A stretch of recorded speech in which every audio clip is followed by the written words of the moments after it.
Canceling Optimum services begins by deciding if you need a partial or full cancellation. Partial cancellations, like dropping TV while keeping internet, can be done through the Optimum app or website. For full cancellations, call 1-888-276-5255, visit a local store, or use the app website. Provide your account details, service address, and preferred cancellation date. Note that cancellation is effective 30 days out for billing. Be prepared for potential upsell attempts from retention teams.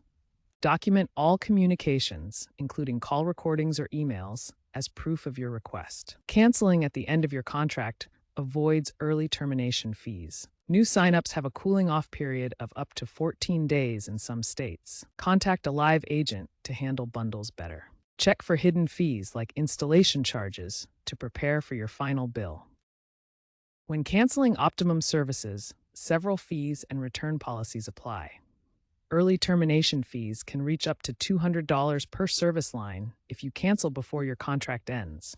However, these fees are waived for military moves or deaths with proper proof. Unreturned equipment like modems or routers will incur charges of $50 to $150. Fortunately, Optimum provides prepaid return labels to make this process easier. All equipment must be returned within 30 days to avoid additional fees.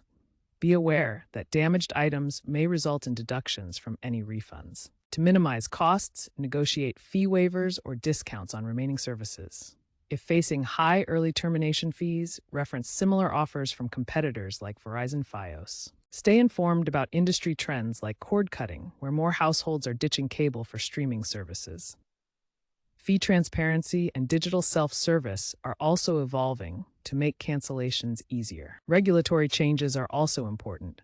State-level caps on early termination fees and FCC pushes for right-to-return policies can significantly impact your cancellation experience.